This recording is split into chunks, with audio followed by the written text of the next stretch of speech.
2 horas e 20 minutos e vamos falar agora de uma derrota que o governo sofreu ontem no Supremo Tribunal Federal. Por 8 votos a 3, o STF decidiu que a retirada do ICMS da base de cálculo do PIS/COFINS, que foi uma decisão tomada em 2017, passa a valer a partir daquele ano. Havia um questionamento na Justiça em relação ao período de abrangência daquela decisão de 2017 e a decisão final só veio agora.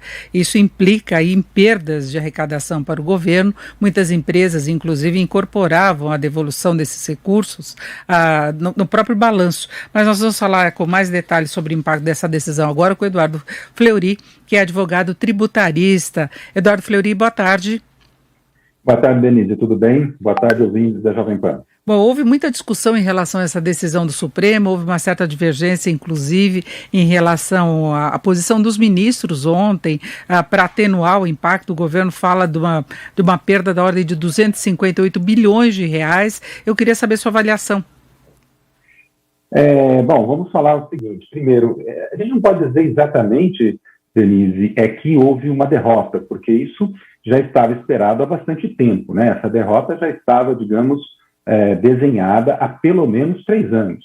E, na verdade, se a gente for olhar o histórico desses processos, são 3, tem inclusive um ADC no meio da história, mas eu estou dizendo assim, esse começa em 2006, isso já estava um pouco desenhado, né? Então, o governo federal já estava bem ciente de que um dia, especialmente a partir de 2017, ele teria que devolver esse dinheiro. E vamos dizer que, especialmente, olhando essa decisão de ontem, o governo até levou vamos dizer, um bom ganho, porque poderia não ter sido modulada a decisão. Porque a decisão foi modulada da seguinte forma: a partir de 2017 para todo mundo e antes de 2017 para aqueles que já tinham entrado com o processo. Mas vamos dizer que quando você declara uma inconstitucionalidade, você declara desde o começo, desde o nascimento da lei. Então isso poderia gerar uma restituição muito maior do que o governo poderia calcular. Então, realmente, no final das contas, não digo que foi uma derrota ontem, a derrota já tinha ocorrido, vai haver uma perda de arrecadação. A gente calcula que mensalmente, daqui para frente, o governo vai acabar perdendo cerca de 12 a 18 bilhões de reais por ano, o que é bastante dinheiro.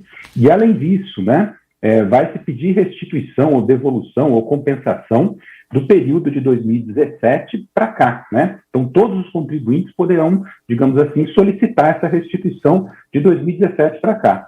E, além disso, aqueles que estavam com a ação judicial já ingressada em 2017 também vão, se já não compensaram, vão começar a compensar a partir de agora. Então, o baque na arrecadação que o governo tem que administrar daqui por diante, entendeu? Então, porque realmente esse ano vai ser pesado o número de empresas que vão pedir restituição e compensação desse imposto pago maior. Agora, o que acontece com as empresas que não entraram na justiça? Aí é uma questão de serviço mesmo, e pagaram nesse período. Como é que se pode reaver o que foi pago contrariando essa decisão do Supremo? Agora é o seguinte, primeiro, a partir de 2017 todo mundo pode entrar, não tem uma restrição. Formalmente, a gente teria que aguardar uma nota emitida pela Procuradoria, pela Receita Federal, formalizando, digamos assim, essa decisão. Mas, vamos dizer assim, muitas empresas vão começar a fazer isso de imediato, pedindo a restituição de 2017 até agora. Quem entrou na Justiça antes de 2017, né, ou até a data do julgamento de 2017, aí poderá compensar dependendo do pedido e da data que ele entrou com a ação judicial. Então, a gente teria que analisar cada caso. E, de resto, não há como a gente entrar agora. A decisão é final, a decisão é de repercussão geral, ela vale para todos e não há outro, digamos assim, né, outro recurso a ser apresentado nesse momento. Então, quer dizer, quem não entrou com ação judicial só poderá utilizar o crédito a partir de 2017.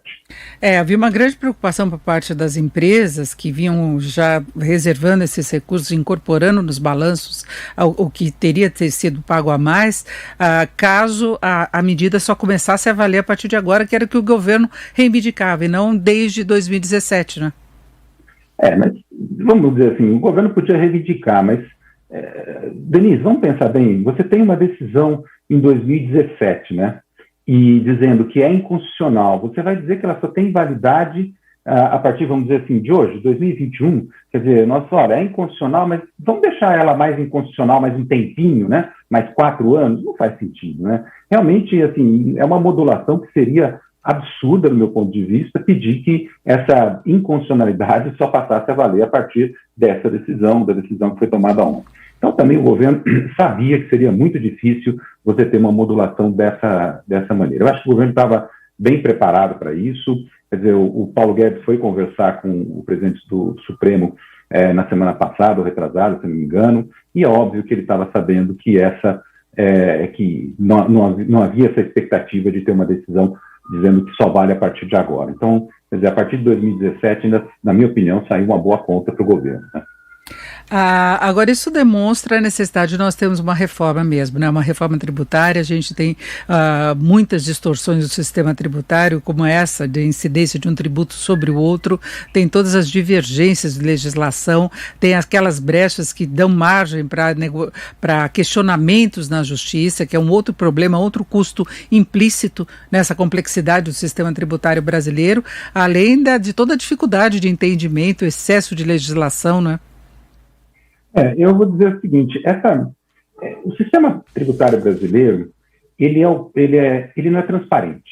Porque por que se coloca o ICMS na base de cálculo do PIS e COFINS? Por que o legislador, quando foi criar o PIS e COFINS, a legislação do PIS e COFINS, falou, olha, o ICMS entra na base de cálculo, né? É uma interpretação do que é receita, do que não é receita. Por que desde o começo ele não falou assim, olha, a base de cálculo é a receita líquida, ou seja, líquida dos impostos, né? Porque se ele tivesse que fazer isso, ele teria que colocar uma alíquota um pouco maior. Então, vamos disfarçar um pouquinho, né? Ao invés de cobrar, uma alíquota de 11%, 12%, vamos cobrar 9,25%, só que a gente coloca uma base de cálculo maior. A gente vai lá e põe o ICMS no meio, né? Então, quer dizer, a gente está cheio desses truquezinhos na legislação brasileira. E isso acaba gerando, né, o contencioso, porque as pessoas começam de uma forma legítima contestar isso daí, né? Não é uma coisa, o pessoal fala, isso é coisa de advogado, né? Não é isso, é porque realmente existe uma base. E aí você vai gerando esse contencioso enorme. O próprio PIS e COFINS tem ainda um outro problema. Quando foi criado um sistema não cumulativo, definiu-se que as empresas poderiam tomar crédito de PIS e COFINS com base nos insumos adquiridos. Só que o insumo adquirido não tinha definição. O conceito de insumo não tinha definição legal, por lei. O que acontece? Em 2017 também, o STJ vai lá e toma uma decisão dizendo, olha, o conceito de insumo é muito mais amplo do que a lei estava querendo dizer.